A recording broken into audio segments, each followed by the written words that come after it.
Hello student, आप सबको अपने चैनल साइंस जंक्शन में एक और नए वीडियो के साथ स्वागत करती हूँ। आज का ये वीडियो क्लास 10 का अध्याय 7 जीव जनन कैसे करते हैं, इसका हम कंप्लीट प्रश्न उत्तर देखेंगे।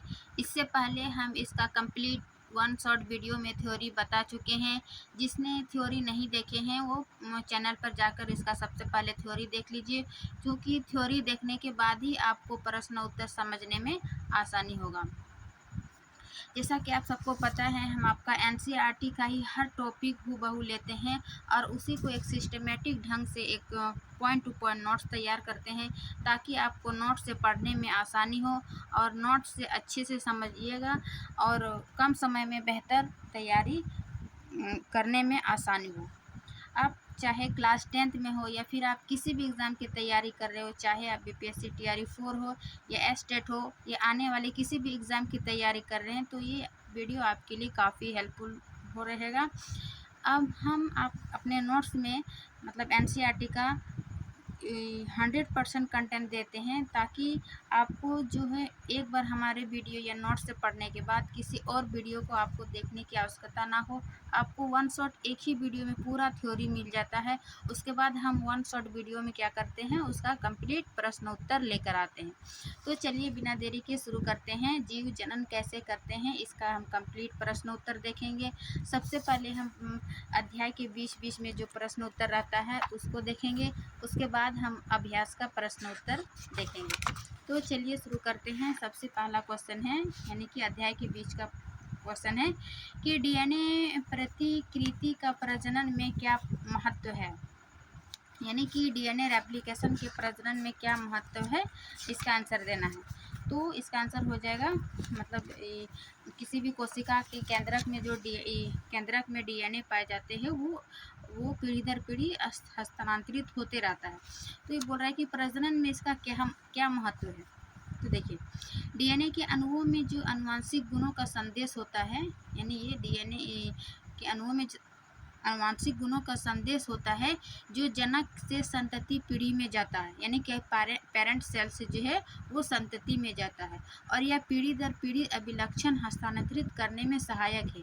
यानी कि जो हमारे डीएनए है, आनुवंशिक गुण है, वो क्या होता है, पीढ़ी दर पीढ़ी हस्तांतरित होता है, यानी माता से बच्चे में, बच्चे से फिर बच्चे में, इस प्रकार ये हस्तांतरित होते रहता है। साथ ही डीएनए रेप्लिकेशन में जो है विभिन्नताएं पाई जाती है, यानी कि जब वो ये कोशिका के अंदर ये केंद्रक है, इसमें जो है वो डीएनए पाए जाते हैं, और ये डीएनए जो है वो संतति में जो भी संतति उत्पन्न होगा उसमें जो है विभिन्नताएं पाई जाएगी। और विभिन्नता का मुख्य विशेषता है कि ये लैंगिक जनन में अधिकतर क्या है, विभिन्नताएं पाई जाती है, जो लंबे समय तक किसी स्पीशीज की उत्तरजीविता के लिए आवश्यक होता है।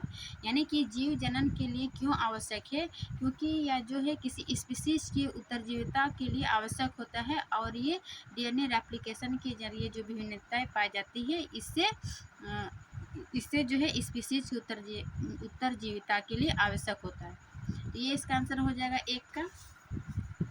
फिर प्रश्न नंबर दूसरा कि जीवों में विभिन्नता स्पीशीज के लिए तो लाभदायक है, परंतु व्यष्टि के लिए आवश्यक नहीं है, क्यों। मतलब कि जीवों की विभिन्नताएं स्पीशीज के लिए तो लाभदायक है, यानी कि जब डीएनए रेप्लिकेशन हुआ उसमें जो विभिन्नताएं पाई जाती है तो वो स्पीशीज के लिए आवश्यक है, लेकिन व्यष्टि के लिए आवश्यक नहीं है। व्यष्टि हो गया मतलब संपूर्ण, जैसे पॉपुलेशन हो गया, वो उसके लिए आवश्यक नहीं है। तो क्यों, उसको एक्सप्लेन करना है। तो इसका आंसर हो जाएगा क्योंकि विभिन्नताएं जो है स्पीशीज की उत्तरजीविता बनाए रखने में उपयोगी होता है।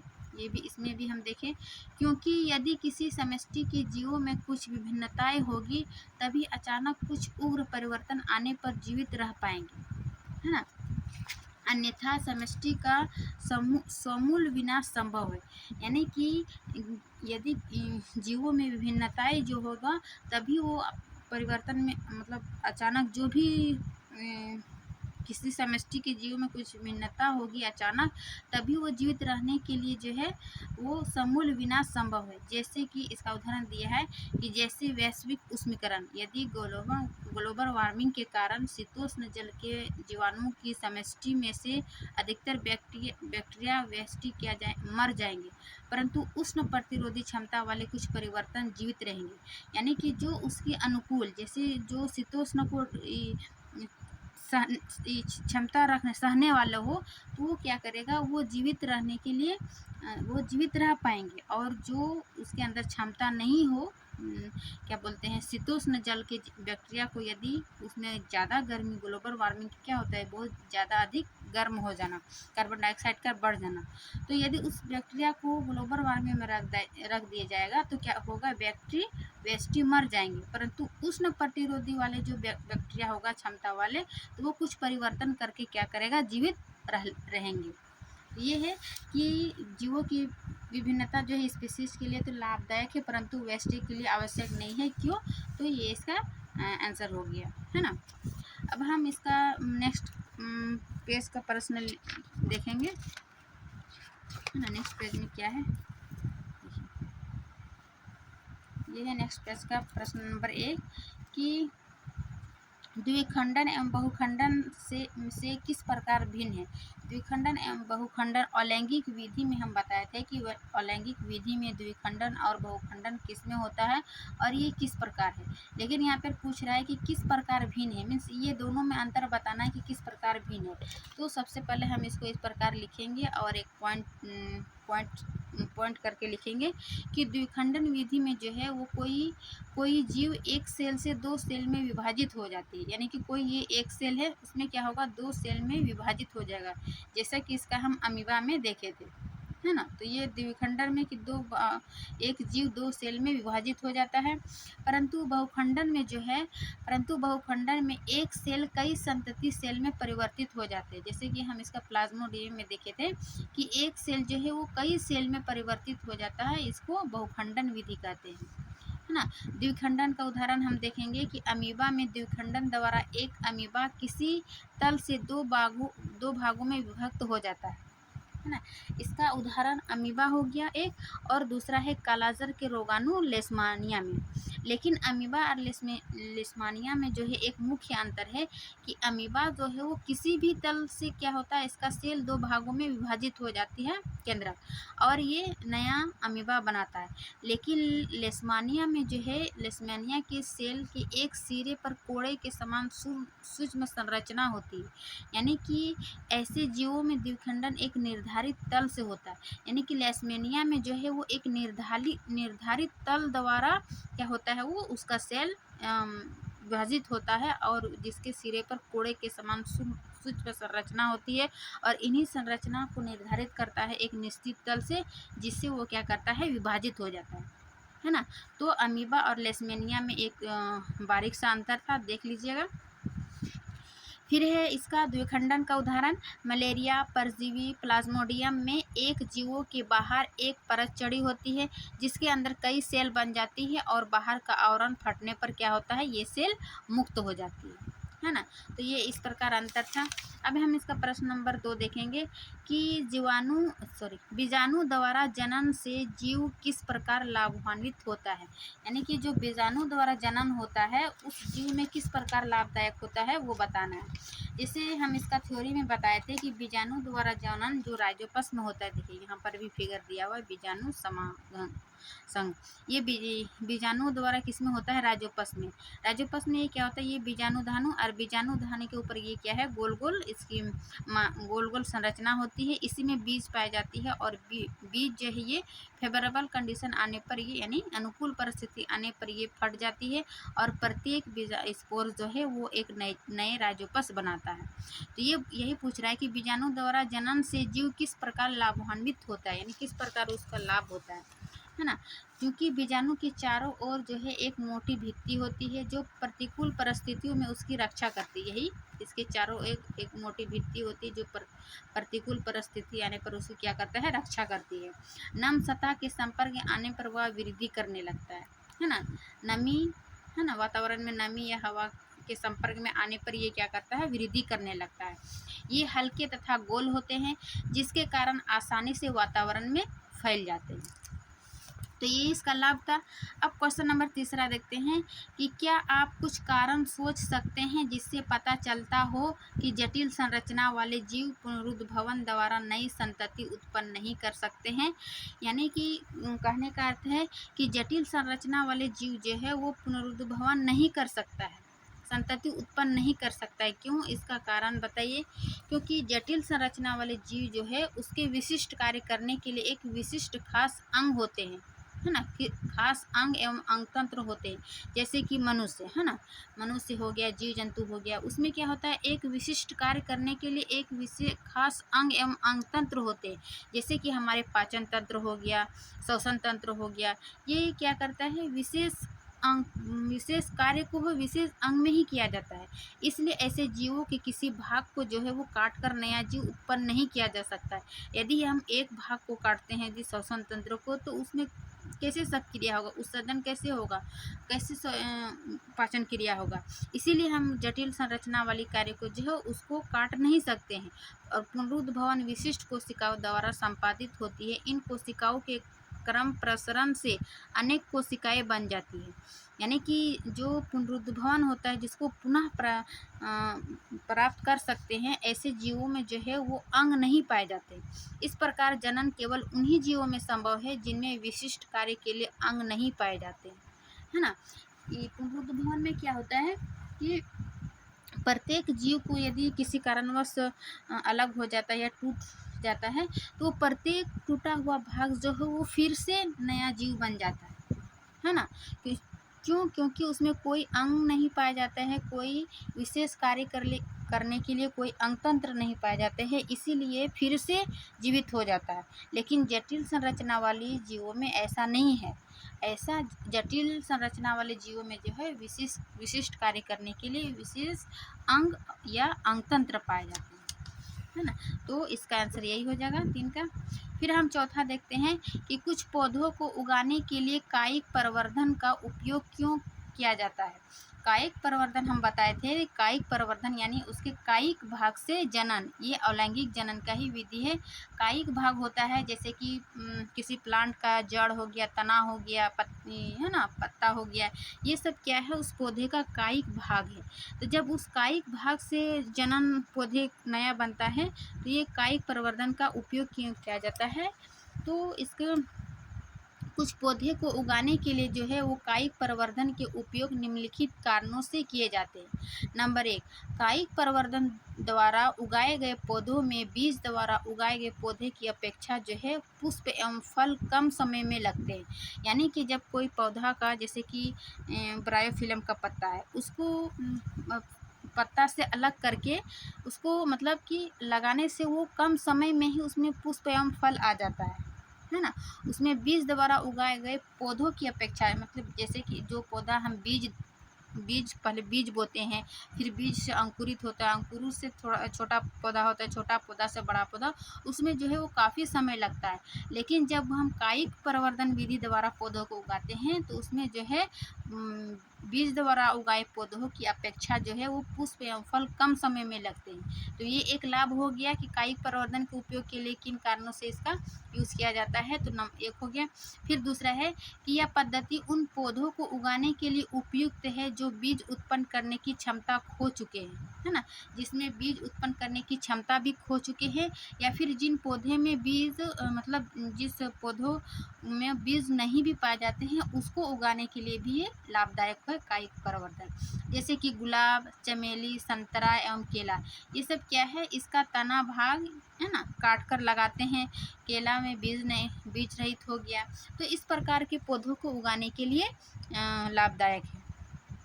फिर इसका तीसरा है कि कायिक प्रवर्धन द्वारा उत्पन्न सभी पौधे जो है वो आनुवांशिक रूप से जनक पौधे के समान होते हैं। यानी कि जो भी हम जनक यानी पेरेंट पौधा लगाते हैं, उसी के समान ही वो संतति यानी जनक पौधा उसी के समान ही बनेगा। आनुवांशिक रूप से जनक पौधे के समान ही होते। जैसे कि यदि हम गुलाब को लगाते हैं, तो ये गुलाब जिस प्रकार का पौधा को हम काट के लगाएं, उसी प्रकार की ये पौधा आनुवांशिक रूप से उसी के समान ही बनेगा। तो ये इसका तीसरा पॉइंट था। अब हम प्रश्न 5 देखेंगे कि डीएनए की प्रतिकृति बनाना जनन के लिए आवश्यक क्यों है, यानी कि डीएनए की रेप्लिकेशन बनना जनन के लिए क्यों आवश्यक है। तो इसका आंसर हो जाएगा कि डीएनए की रेप्लिकेशन बनना जनन के लिए इसलिए आवश्यक है क्योंकि इससे संतति कोशिकाएं जो है वो समान होते हुए भी किसी न किसी रूप से एक दूसरे से भिन्न होती है। देखिए, डीएनए रेप्लिकेशन जो है यानी कि कोशिका के केंद्रक में जो डीएनए पाई जाती है वो रेप्लिकेट करके एक सेल से 2 सेल बनाता है, और इसके मुख्य अंतर है कि इससे जो डीएनए रेप्लिकेशन उसमें विभिन्नताएं पाई जाती है। विभिन्नताएं मीन्स क्या बोल रहा है कि किसी न किसी रूप से एक दूसरे से भिन्न होती है, और यही विभिन्नताएं जो है जैव विकास का आधार है ना। विभिन्नता ही जो है जैव विकास का आधार है, और इस प्रक्रिया में जनन कोशिका में डीएनए की 2 प्रतिकृति यानी 2 रेप्लिकेशन बनती है, और इसके साथ साथ दूसरी कोश की संरचना का सृजन भी होता रहता है, तथा इसके बाद डीएनए की रेप्लिकेशन विलग हो जाती है ना। क्योंकि डीएनए रेप्लिकेशन किसी भी स्पीशीज की उत्तरजीविता के लिए आवश्यक है, क्योंकि उसमें जो है विभिन्नताएं पाई जाती है जो जैव विकास का आधार है ना। तो इस प्रकार ये 5 का आंसर हो जाएगा। अब हम नेक्स्ट पेज का प्रश्न देखेंगे। नेक्स्ट पेज का प्रश्न क्या है,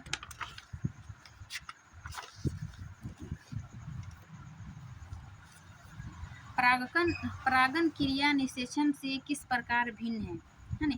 परागकण बताए थे कि परागकोश में जो पाया जाता है परागकण क्रिया निषेचन से जो बोल रहा है किस प्रकार भिन्न है, तो इसको भी इसका पॉइंट वाइज करके लिखेंगे इस प्रकार से।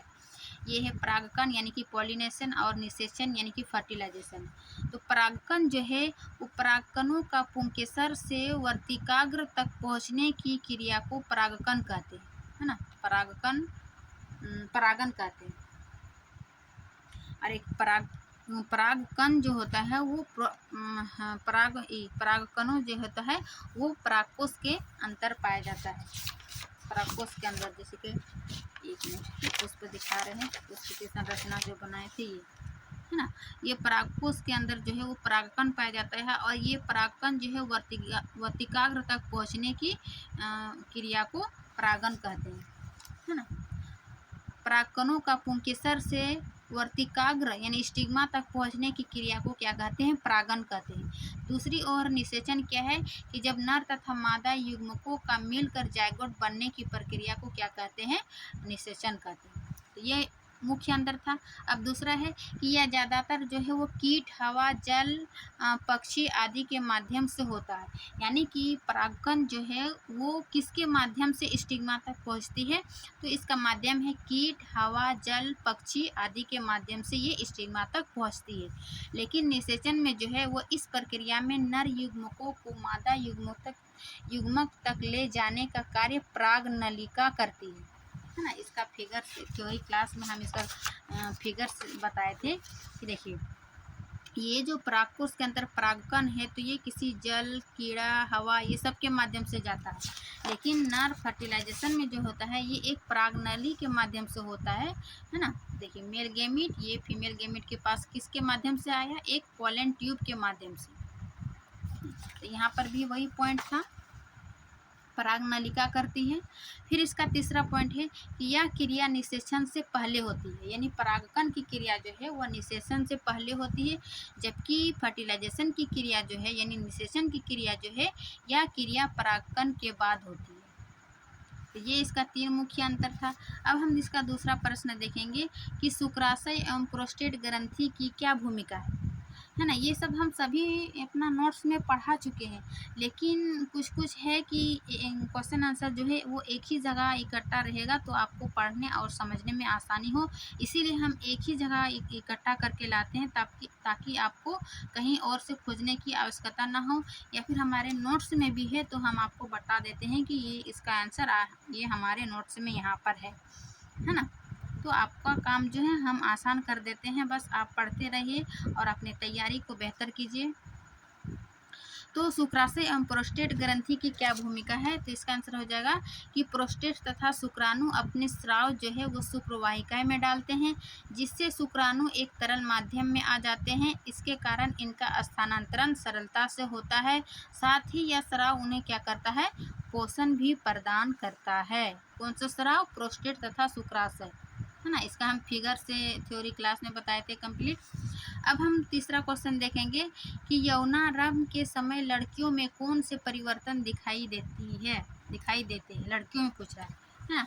तो यौना आरंभ के समय लड़कियों में निम्न परिवर्तन देखने को मिलता है। क्या है? कि वक्ष के भाग में स्तनों का विकास, फिर है दूसरा रजोधर्म या ऋतुस्राव का प्रारंभ, यानी कि जब पीरियड्स होते हैं उसका प्रारंभ, फिर है तीसरा आवाज़ पतली हो जाती है, चौथा है गुप्तांगों का बाल उत्पन्न होने लगता है। तो ये मुख्य परिवर्तन था। फिर हम देखते हैं चौथा नंबर कि माँ के शरीर में गर्भस्थ भ्रूण को पोषण किस प्रकार प्राप्त होता है। देखिए एक ऑब्जेक्टिव टाइप में होगा तो कि माँ के शरीर में गर्भस्थ भ्रूण को पोषण किस प्रकार प्राप्त होता है। तो इसका आंसर हो जाएगा केवल प्लेसेंटा। लेकिन यहाँ पे लॉन्ग क्वेश्चन पूछा जाएगा, है ना, एक्सप्लेन के साथ। तो इसका आंसर इस प्रकार लिखना होगा कि भ्रूण को माँ के रुधिर से ही पोषण मिलता है, यानी कि भ्रूण को जो है वो माँ के रुधिर से यानी रक्त से ही पोषण मिलता है, और वो रक्त जो जुड़ा होता है वो प्लेसेंटा से जुड़ा होता है। इसके लिए एक विशेष संरचना होती है जिसे प्लेसेंटा कहते हैं, है ना। और यह एक तस्तरी नुमा संरचना है जो गर्भाशय की भित्ति में धसी होती है। इसमें भ्रूण की ओर से ऊतक में प्रवर्ध होते हैं। माँ के ऊतकों में रक्तस्थान होते हैं जो प्रवर्ध को आच्छादित करते हैं। यह माँ से भ्रूण को ग्लूकोज, ऑक्सीजन एवं अन्य पदार्थों का स्थानांतरण हेतु एक वृहद क्षेत्र प्रदान करते हैं। विकासशील भ्रूण द्वारा अपशिष्ट पदार्थ उत्पन्न होते हैं जिनका निपटान उन्हें प्लेसेंटा के माध्यम से माँ के रुधिर में स्थानांतरित द्वारा होता है। ये होगा उसका एक्सप्लेन। वही भ्रूण को माँ से जो है रुधिर से ही पोषण मिलता है, और ये पोषण उसका प्लेसेंटा से जुड़ा होता है। प्लेसेंटा एक तस्तरी नुमा संरचना होती है जो गर्भाशय की भित्ति में धसी होती है। ये इसका इतना लिखिएगा 4 नंबर का। फिर है इसका 5वां प्रश्न कि यदि कोई महिला कॉपर टी का प्रयोग कर रही है तो क्या यह उसकी यौन संचरित रोगों से रक्षा करेगा। मतलब कि कोई महिला यदि गर्भ रोकने के लिए कॉपर टी का प्रयोग कर रही है तो क्या उसकी ये यौन संचरित रोगों से रक्षा करेगा। यानी यौन संचरित रोग बताए थे जो एड्स है, गोनोरिया है, ये सब क्या है? यौन संचरित रोगों। तो यौन संचरित रोगों उससे क्या कॉपर टी बचाएगा? इसका आंसर हो जाएगा नहीं, क्योंकि कॉपर टी का यूज जो है वो महिला की यौन संचरित रोगों से रक्षा नहीं करेगा, क्योंकि यह एक विधि नर तथा मादा के बीच शारीरिक संबंध स्थापित करने में कोई बाधा उत्पन्न नहीं करती, केवल गर्भधारण को रोकती है। कॉपर टी जो है वो एक गर्भधारण है, ना कि ये यौन संचरित रोगों से रक्षा नहीं करती है। तो इसका आंसर हो जाएगा नहीं, और ये एक्सप्लेन हो जाएगा, है ना। तो जो भी अध्याय का बीच का प्रश्न था वो समाप्त हो गया है। अब हम अभ्यास का प्रश्न उत्तर देखेंगे। सबसे पहले है ऑब्जेक्टिव कि अलैंगिक जनन जो है वो मुकुलन द्वारा होता है। अलैंगिक जनन मुकुलन किस में होता है? तो हम मुकुलन द्वारा देखे थे ईस्ट में जो है अलैंगिक जनन की एक विधि है मुकुलन, वो ईस्ट में हुआ था, है ना। तो इसका आंसर हो जाएगा 1 का बी।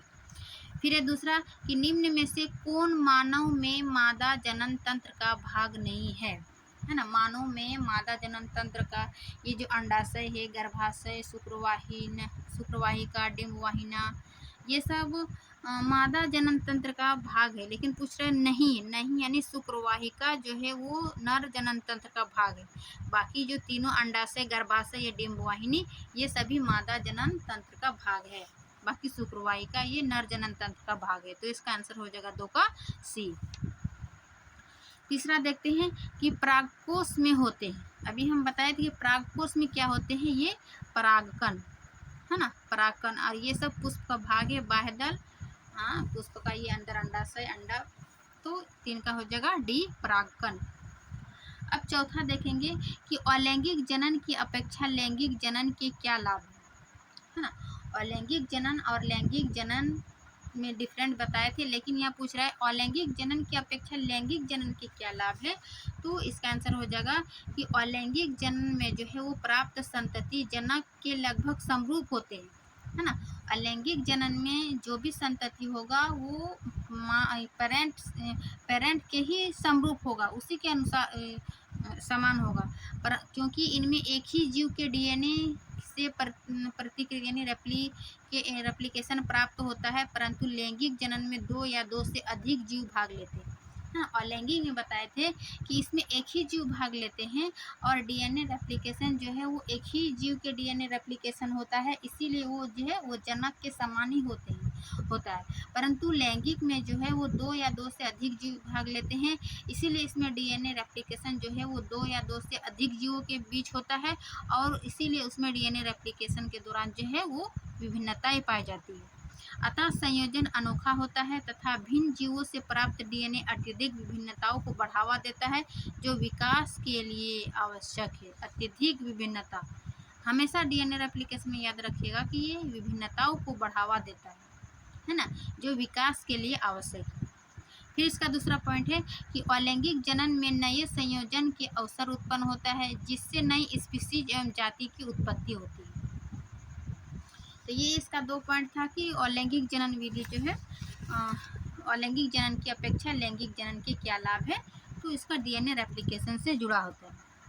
फिर है पांचवा क्वेश्चन कि मानव में विषण के क्या कार्य है। विषण किसमें पाया जाता है, नर जनन तंत्र में, तो उस विषण का क्या कार्य है। इस विषण का दो कार्य था कि एक था शुक्राणु का निर्माण करना और दूसरा था टेस्टोस्टेरोन हार्मोन का स्राव करना, यानी कि नर हार्मोन जो है वो टेस्टोस्टेरोन हार्मोन है, इसका जो स्राव करता है ये विषण करता है। तो इसका दो मुख्य कार्य हो गया। फिर है छठा नंबर क्वेश्चन कि ऋतुस्राव क्यों होता है। ऋतुस्राव किस में होता है, मादा में। तो ये क्यों होता है, क्योंकि एक हम बताए थे कि जब निषेचित नहीं होगा और जब निषेचित होगा, तो जब निषेचित नहीं होने की स्थिति में जो है वो अंडाशय की अंतःभित्ति की मांसल एवं स्पॉन्जी पर जो है जैसी संरचना की आवश्यकता नहीं होती। इसका हम डिटेल फिगर के साथ हम थ्योरी क्लास में बताए हैं, आप थ्योरी पार्ट जाके देख लीजिए, है ना, तो आपको बेहतर समझ में आ जाएगा। नहीं होती है क्योंकि यह अंड के निषेचन होने की अवस्था में उसमें पोषण के लिए आवश्यक होता है, अतः यह परत धीरे धीरे जो है वो टूट कर योनि मार्ग से रुधिर एवं म्यूकस के रूप में निष्कासित होती है। इस चक्र में लगभग 1 माह का समय लगता है, इसे ही ऋतुस्राव या रजोधर्म कहते हैं। यानी ऋतुस्राव कब होता है, जब निषेचित नहीं होता है, तब उससे जो है वो मांसल जैसी या स्पंजी परत जैसी संरचनाएं हो जाती है, और यही जो है वो धीरे धीरे टूटकर योनि मार्ग से रुधिर एवं म्यूकस के रूप में बाहर निकलती है, जिसको जो लगभग 1 माह का समय लगता है, और इसी को ऋतुस्राव या रजोधर्म कहते हैं। फिर है क्वेश्चन नंबर 7वां कि पुष्प की अनुदैर्ध्य काट का नामांकित चित्र बनाइए, यानी कि पुष्प की संरचना बनाइए और उसका विभिन्न भाग जो है वो क्या क्या है उसको पाठ को लिखना है। ये है पुष्प की संरचना।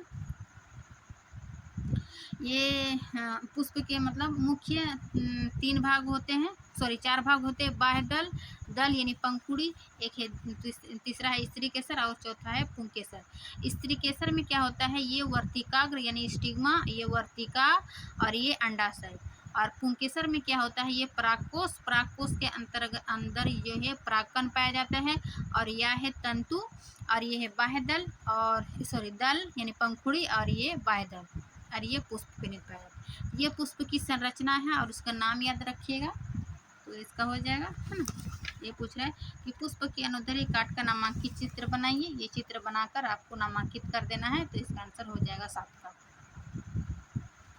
फिर 8 क्या है कि गर्भ निरोधन की विभिन्न विधियां कौन सी है ना। गर्भ निरोधन यानी गर्भ को रोकने की कौन कौन सी विधि है, इसके लिए हम देखिए डिटेल बताए थे कि गर्भरोधन के प्रकार, उसको रोकने की कौन कौन सी विधि है। एक हो जाएगा यांत्रिक अवरोध, दूसरा है रासायनिक तकनीक, चौथा है तीसरा है IUCD, हाँ, फिर है शल्य क्रिया तकनीक। यांत्रिक अवरोध में क्या होता है, अवरोध में ये है फिजिकल बैरियर मेथड, है ना। इसमें क्या होता है कि शुक्राणु को अंड कोशिका तक नहीं पहुंचने दिया जाता, है ना। ये यांत्रिक अवरोध में तरीका क्या है, ये फिजिकल बैरियर मेथड है, यानी कि शुक्राणु को अंड कोशिका तक नहीं पहुंचने दिया जाता है। जैसे कि सीसन को ढकने वाले कंडोम, योनि में रखने वाले सर्वाइकल कैप, ये सब जो है वो यांत्रिक अवरोध है। फिर है दूसरा रासायनिक तकनीक। रासायनिक तकनीक में क्या होता है कि मादा में अंड को ना बनने देना, है ना। मादा के अंदर जो है वो अंड को ना बनने देना, इसके लिए दवाई ली जाती है जो हार्मोन के संतुलन को परिवर्तित कर देती है। इसके अन्य प्रभाव जो है मतलब विपरीत प्रभाव, साइड इफेक्ट भी हो सकता है। यानी रासायनिक तकनीक यानी कोई भी हमें मेडिसिन लेने से क्या होता है, रासायनिक उसका साइड इफेक्ट देखने को मिलता है, क्योंकि ये हार्मोन को संतुलित करके परिवर्तित कर देते हैं और ये मादा को अंड ना बनने देता है। फिर तीसरा है IUCD यानी कि इंट्रा यूटेरिन कॉन्ट्रासेप्टिव डिवाइस। इसमें क्या होता है, लूप या कॉपर्टी को गर्भधारण में स्थापित किया जाता है जिससे गर्भधारण नहीं होता है। फिर है चौथा शल्य क्रिया तकनीक यानी कि सर्जिकल मेथड। इसमें क्या होता है, एक नसबंदी होता है और एक ट्यूबेक्टोमी होता है। नसबंदी के अंतर्गत जो है उसमें पुरुष में होता है, ये पुरुषों में शुक्रवाहिकाओं को रोककर उसमें से शुक्राणुओं को स्थानांतरित को रोकता है। और जबकि ट्यूबेक्टोमी जो है ये महिलाओं में अंडवाहिनी को अवरुद्ध कर अंडे के स्थानांतरण को रोकना, है ना। यानी ट्यूबेक्टोमी जो है वो महिलाओं के अंडवाहिनी को अवरुद्ध कर देता है जिससे कि अंडे का स्थानांतरण नहीं हो, यानी रोकता है। और नसबंदी जो है वो पुरुषों में शुक्रवाहिकों को रोकता है ताकि उसमें जो शुक्राणुओं का स्थानांतरण ना हो सके। तो ये था गर्भरोधन के क्या क्या तकनीक है, उसको रोकने की क्या क्या प्रकार है। यानी क्वेश्चन नंबर 8 का ये कंप्लीट कौन कौन सी विधियां है, तो इतनी विधियां है, आप लोग लिख दीजिएगा। फिर क्वेश्चन नंबर 9 क्या है, एक कोशिक एवं बहुकोशिक जीवों की जनन पद्धति में क्या अंतर है ना। क्या पूछ रहा है, एक कोशिक एवं बहुकोशिक जीवों में जनन पद्धति में क्या अंतर है। तो इसको सबसे पहले अंतर करके लिखना है कि एक कोशिक जनन पद्धति और बहुकोशिक जनन पद्धति में किस प्रकार भिन्न है। तो एक कोशिक जीव चूंकि ये जैसे कि अमीबा, प्लाज्मोडियम, ये जो है अलैंगिक जनन विधि ये निम्न जीवों में प्रायः पाई जाती है। तो एक कोशिकीय जीवों में जो है वो अलैंगिक प्रजनन द्वारा जनन होता है। ये पहला पॉइंट है कि एक कोशिकीय जितने भी जीव है यानी कि निम्न श्रेणी के जीव इसमें आते हैं तो उन सभी में जो है वो अलैंगिक प्रजनन द्वारा जनन होता है। जबकि बहुकोशिक जनन में जो है बहुकोशिक जीवों में अलैंगिक तथा लैंगिक दोनों प्रकार के प्रजनन होता है। इसमें जो अधिकतर उच्च श्रेणी के प्राणी आते हैं। दूसरा नंबर है कि एक कोशिकीय जीवों में अलग से प्रजनन अंग नहीं होते, है ना। जैसे बताए थे कि कोई भी अलैंगिक विधि द्वारा जो जनन होता है वो जनक के समान ही संतति होता है। क्यों, क्योंकि उसमें कोई अलग से प्रजनन अंग नहीं होता है, वो पेरेंट का ही बॉडी से कटकर क्या बनता है, वो फिर नया बन जाता है। इसीलिए उसमें कोई विभिन्नता नहीं पाई जाती है, वो जनक के समान ही होती है। जबकि बहुकोशिक जीवों में है वो अलग से प्रजनन तंत्र होते हैं और इसमें विभिन्नताएं होती है। जैसे कि अलैंगिक प्रजनन जैसे हाइड्रा में मुकुलन, राजोपस में बीजाणुसम, ये शब्द हम देखे थे कि अलैंगिक प्रजनन द्वारा होती है और कुछ जीव जो है वो लैंगिक जनन विधि द्वारा जो बहुकोशिक जनन में आती है। लेकिन एक कोशिकीय जनन पद्धति में इसका उदाहरण अमीबा में जैसे द्विखंडन तथा प्लाज्मोडियम में बहुखंडन, ये सब एक कोशिका जनन पद्धति का उदाहरण है ना। तो ये इस प्रकार 9 भी हो गया। अब हम क्वेश्चन नंबर 10 देखते हैं कि जनन जो है जनन किसी स्पीशीज की समष्टि के स्थायित्व में किस प्रकार सहायक है। यानी कि जनन किसी स्पीशीज की समष्टि को जो स्थापित करने के लिए वो किस प्रकार सहायक होता है। तो देखिए क्योंकि अपनी जनन क्षमता के कारण जीवों की समष्टि जो है वो पारितंत्र में अपना स्थान अथवा निकेत ग्रहण करने में सक्षम होते हैं। निकेत यानी कि जब कोई समष्टि जो है वहाँ पर जीवन प्रारंभ करता है या फिर पहले से था लेकिन वहाँ पर समाप्त हो चुका है, वो फिर से अपना वहाँ पर स्थान जो है पारितंत्र में अपना स्थान ग्रहण करने में सक्षम होता है। जनन के दौरान डीएनए रेप्लिकेशन का अविरोध जीव की शारीरिक संरचना एवं डिजाइन के लिए अत्यंत महत्वपूर्ण है ना, जो उसे विशिष्ट निकेत के योग बनाती है। अतः किसी स्पीशीज के समष्टि के स्थायित्व का संबंध जनन से है ना। तो ये इसका आंसर हो जाएगा 10 का। अब है 11 का कि गर्भ निरोधक युक्तियाँ अपनाने के क्या कारण हो सकते हैं। यानी कि जो हम क्वेश्चन नंबर 8 देखे कि गर्भ निरोधन की विभिन्न विधियाँ कौन कौन सी है वो देख चुके हैं, लेकिन अब वही क्वेश्चन यहाँ पे पूछ रहे हैं कि उसको अपनाने के क्या कारण हो सकते हैं, हम क्यों गर्भधारण को रोकते हैं, है ना। तो इसका गर्भ निरोधक युक्तियाँ अपनाने के निम्न कारण हो सकते हैं। नंबर 1 क्या है कि अनचाहे गर्भधारण की संभावना को रोकना, यानी कि जो भी अनचाहे गर्भधारण है उसको रोकने के लिए। या फिर दूसरा है कि लैंगिक संचरण द्वारा, है ना, जो भी लैंगिक संचरण द्वारा जो रोग होता है जैसे कि HIV से एड्स, गोनोरिया, है ना, सिफिलिस, मस्सा आदि रोगों से बचाव करने के लिए भी हम गर्भ निरोधक युक्तियाँ अपनाते हैं। फिर है तीसरा कि बच्चों के बीच उपयुक्त अंतर के लिए, यानी कि यदि हम गर्भ निरोधक युक्तियाँ नहीं अपनाते तो हमें क्या होगा, दो बच्चों के बीच जो है वो गैप रहता है वो नहीं हो पाएगा, इसीलिए दो बच्चों के बीच जो है उपयुक्त अंतर के लिए भी हम इसका उपयोग कर सकते हैं। तो ये गर्भ निरोधक युक्तियाँ अपनाने के लिए ये 3 कारण हो सकते हैं। तो ये थी आज की क्लास का कंप्लीट प्रश्न उत्तर, यानी कि हम अभ्यास का भी हम सारा क्वेश्चन देख लिए और जो भी पार्ट के बीच बीच में क्वेश्चन था उन सभी को हम देख लिए हैं। तो एक बार आप मेरा थ्योरी पढ़िए, उसके बाद क्वेश्चन आंसर लगाइए, तो आपको अपने आप में मतलब कॉन्फिडेंस लगे कि नहीं मेरा तैयारी बेहतर तरीके से हो रहा है। उसके बाद आप किसी भी सेट को मारिए या फिर MCQ बनाइए, तो आपका कॉन्सेप्ट जो है वो थ्योरी करने के बाद आप प्रश्न उत्तर जो कर लिए तो आपका अच्छा होगा। तो मैं आशा करती हूँ कि ये वीडियो आपको अच्छी लगी होगी। अच्छी लगी तो लाइक एंड सब्सक्राइब करिए। मिलते हैं इसके नेक्स्ट क्लास में, यानी कि इसका जीव जनन कैसे करते ये हो गया, इसका नेक्स्ट क्लास में आनुवांशिकता हम पढ़ाएंगे, है ना, इसका अध्याय 8 में। तो चलिए मिलते हैं नेक्स्ट क्लास में, तब तक के लिए थैंक यू।